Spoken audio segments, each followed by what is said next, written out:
మీకు చాలా చాలా మందిని కలిసి ఉండొచ్చు. అవునండి. సో ఆయన గురించి చెప్పినప్పుడు ఆయన ఉండే బిహేవియర్ ఏ విధంగా ఉంటుంది? నిజంగా ఉండే బిహేవియర్ రిజర్వ్డ్ గా ఉంటాడా? నేను శోభన్ బాబు గారు గెటప్ వేసిన దగ్గర నుంచి శోభన్ బాబు గారితో కలిసిన ప్రతి ఒక్కరు కూడా అండి నాకు ఆయన గురించి చెప్పడమే. నేను శోభన్ బాబు గారితో నేను కలిసి భోజనం చేశానయ్యా, ఆయన ఇంతే అన్నం తింటారు, చికెన్ వస్తే 2 ముక్కలే తింటారు, ఆయన హెల్త్ విషయంలో చాలా జాగ్రత్తగా ఉంటారు అని ఒక ఆయన టైలర్ అట, శోభన్ బాబు గారు టైలర్, మద్రాసు నుంచి వచ్చి మొన్న మ్యారేజ్ లో కలిసి నన్ను ఒక గట్టిగా ఆలింగనం చేసుకుని కళ్ళంట నీళ్లు పెట్టుకున్నారు. మా గురుగారు లాగా ఉన్నారు మీరు, మళ్ళీ ఆయన చూసినట్టుంది, నేను ఆ డ్రెస్ నేనే కుట్టేవాడిని అని బాధపడ్డాడు ఆయన. అలాగే మరొకరు అక్కడ మద్రాసులో ఉన్నటువంటి వారు, నేను చెన్నై శోభన్ బాబు గారు ఇంటికి మా శోభన్ బాబు గారి అసోసియేషన్స్ లో బాబు గారి యొక్క ఫ్యాన్స్ అందరూ ఉన్నారండి. అందులో జగదీష్ గారు అని ఒక ఆయన హైదరాబాద్ వాస్తవులు, ఆయన మురళీగౌడ్ గారు అని వారిద్దరు కలిసి నన్ను చెన్నై బాబు గారు వారి అబ్బాయి కరుణ్ శేష్ గారి ఇంటికి తీసుకెళ్లారు. వారి అబ్బాయి బర్త్డేకి తీసుకెళ్తే అక్కడ గెటప్ వేసాను. వేస్తే గెటప్ వేసుకుని సరే ఇలా నడుచుకుంటూ వస్తే శోభన్ బాబు గారు అబ్బాయి అన్నారు, అచ్చు నాన్నగారు లాగా ఉన్నారండి, చాలా బాగున్నారండి, గెటప్ చాలా బాగుంది అని ఆయన ఎంతో మెచ్చుకున్నారండి. చాలా మంది అభిమానులు అచ్చు ఎక్కడ పొల్లిపోకుండా ఉందండి మీ గెటప్ అని అంటుంటారు. అలాగే మద్రాసులో బాబు గారి దగ్గర ఉన్నటువంటి వాళ్ళు చాలా మంది చెప్పిన విషయాలు ఏంటంటే, ఆయన భోజనం చేసేటప్పుడు తన ఇంట్లో ఉన్నటువంటి పని వాళ్ళు అవనండి అందరినీ వచ్చి భోజనం చేయమనేవారండి. అందరికి ఒక టైం పెట్టారండి. ఈ టైంలో అందరూ ఏ పని ఉన్నా దాన్ని వదిలేసి వచ్చి భోజనంలో కూర్చోవాలని ఆయన అందరితో భోజనం చేసేవారు, అందరు కలిసి భోజనం చేసేవారండి పని వాళ్ళందరితో. అయితే ఆయన గొప్పతనం ఏంటంటే, తను ట్రీట్మెంట్ తీసుకున్న డాక్టర్ ఎవరైతే ఉన్నారో తన ఇంట్లో పనిచేసే ప్రతి ఒక్కరు కూడా ఆ డాక్టర్తోనే, పెద్ద డాక్టర్ గారితోనే ట్రీట్మెంట్ అండి. ఇప్పుడు సహజంగా మనం చూస్తాం ఒక పెద్ద ఆయనకి పెద్ద డాక్టర్ గారు ఉంటారు, అలా ఉంది. అలాగే మళ్ళీ శోభన్ బాబు గారు కాలనీ కట్టించారండి. ఆయన ప్రత్యేకంగా ఆ కాలనీ కట్టించారంటే, ఎంతో మందికి ఇల్లు కట్టించారండి. లేదు అన్న వాళ్ళకి తెలియకుండా మళ్ళీ ఆయన పేరు నేను ఇచ్చానని ఎవరికి చెప్పొద్దు అని మరి ఇచ్చారండి. అయితే ఒక ముఖ్యమైన సన్నివేశం ఏంటంటే, మొట్టమొదట్లో ఆయన సినిమా ఫీల్డ్కి వచ్చినప్పుడు రాజనాల్ గారు మంచి విలన్, ఆయన మంచి ఫేమస్ అండి రాజనాల్ గారు. అయితే ఈయనకి శోభన్ బాబు గారికి విలన్ రాజనాల్ గారికి ఒక సన్నివేశంలో గదా యుద్ధం ఫైట్ ఏదో సన్నివేశం జరుగుతున్నప్పుడు మరి అప్పట్లో మరి నా శోభన్ బాబు గారు కొత్త కదండి, దాని మీద ఆయనకి ఇక్కడ నొసలకి దెబ్బ తగిలి బ్లడ్ వస్తుందంటే అప్పుడు రాజనాల్ గారు కోపం పడి ఎవడాడు ఆయన ఎవరిని తీసుకొచ్చాడు అని అవతల పొమ్మనండి అని పాపం కోప్పడ్డారండి.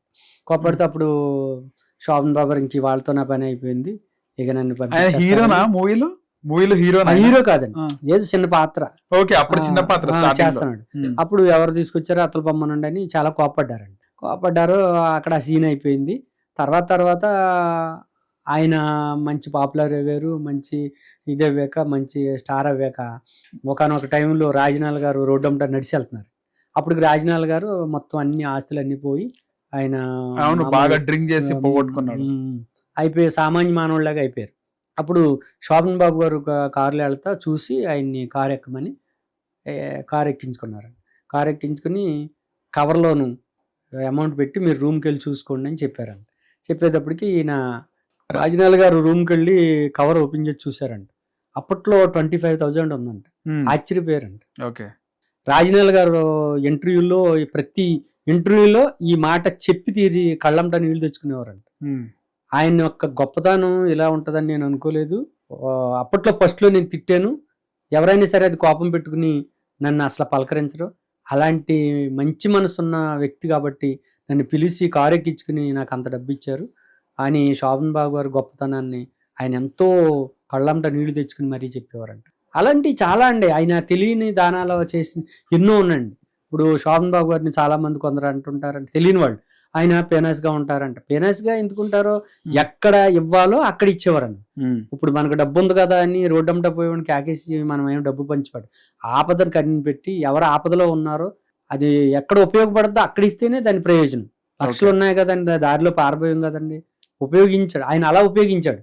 అలాగే మరి ఫ్యామిలీ విషయానికి వస్తే ఎవరైనా ఆయన హోదాకు తగ్గటువంటి అబ్బాయిలను పెళ్లి చేసుకుంటారు.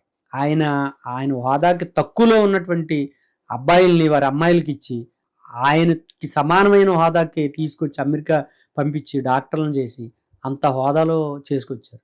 అది గొప్పతనం అన్నమాట, మంచితనం. పెద్దవాళ్ళని తీసుకొచ్చిన దానికంటే చిన్నవాళ్ళని పెద్దవాళ్ళని చేశాడు ఆయన. అలాగే శోభన్ బాబు గారికి కర్నూలులో విగ్రహం ఉందండి. మరి ఫ్యాన్స్ అందరు కలిసి విగ్రహం కట్టారు. సుధీర్ బాబు గారు అని కర్నూలులో ఒక ఆయన ఉన్నారు, ఎమ్మెల్సీ చేశారు ఆయన. ఆయన అక్కడ బాబు గారు అభిమాని అనమాట. అలాగే మన రాజమండ్రిలో గోదావరి గట్టుని శోభన్ బాబు గారి విగ్రహం. విజయవాడలో సెంటర్లో కూడా శోభన్ బాబు గారి విగ్రహం ఉంది. చాలా చోట్ల శోభన్ బాబు గారి విగ్రహాలు పెట్టి నిజంగా విగ్రహం పెట్టేసి వదిలేయటం కాదు, అక్కడ అన్నదానాలు చేయటం, మళ్ళీ రోజుకొక దండ వేయటం, మరి పువ్వులు పెట్టడం, అలాంటి అభిమానులు ఎక్కడ ఆయన విగ్రహం ఉందో అక్కడ పూజ చేసేటువంటి అభిమానులు అందరూ ఉన్నారు. అంటే ప్రతి ఒక్కరికి ఉండొచ్చు, కానీ బాబు గారి విషయం చెప్తున్నాను నేను. బాబు గారు, శోభన్ బాబు గారు ఆయన పూజింపబడుతున్నాడు. ఆయన ఓల్డ్ అవ్వాక మరి మహేష్ బాబు గారికి ఫాదర్ క్యారెక్టర్ చేయమని ఎవరో డైరెక్టర్ గారు వెళ్ళి అడిగితే నేను చేయనండి, నేను ఓల్డ్ క్యారెక్టర్లు చేయనని ఆయన అంటంలో అప్పుడు నాజర్ గారు చేశారు ఆ క్యారెక్టర్. ఏ మూవీ అండి? మహేష్ బాబు గారిది అతడు ఏదో ఉందండి, పోకిరి అనుకుంటా. పోకిరి అనుకుంటా. అప్పటికున్నారా ఆయన? లేరు అనుకుంటా. అయ్యో ఉన్నారండి. ఆయన చనిపోయింది ఎప్పుడండి?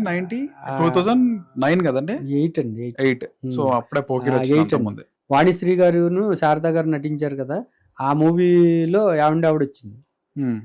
ఆ మూవీ నుంచి లాస్ట్. ఎందుకైనా హీరోగానే ఉందాం అనుకున్నాడా? అంటే హీరోగానే నటించాలి, వేరే క్యారెక్టర్ వద్దనుకున్నాడా? అందాల నటుడు, సోగ్గాడు, అందగాడు అని అన్నారు. అందంగానే కనిపించాలి స్క్రీన్ పైన, అందంగానే ఉండాలి కదా. ఓల్డ్ గెటప్స్ అంటే గడ్డం మాసిపోయి ముసలోడు అయిపోయినట్టు ఏదో తీస్తుంటారు, చెయ్యాలి, యాక్ట్ చేయాలి. అలా ఎందుకు, అందరిలో గ్లామరస్ గానే ఉండాలి. నేను అందంగా అందరిలో ముద్ర పడ్డదే, ఆ ముద్ర అలాగే ఉండాలని ఆయన మనసులో అటువంటిది పెట్టుకున్నారు, అలా చేశారు.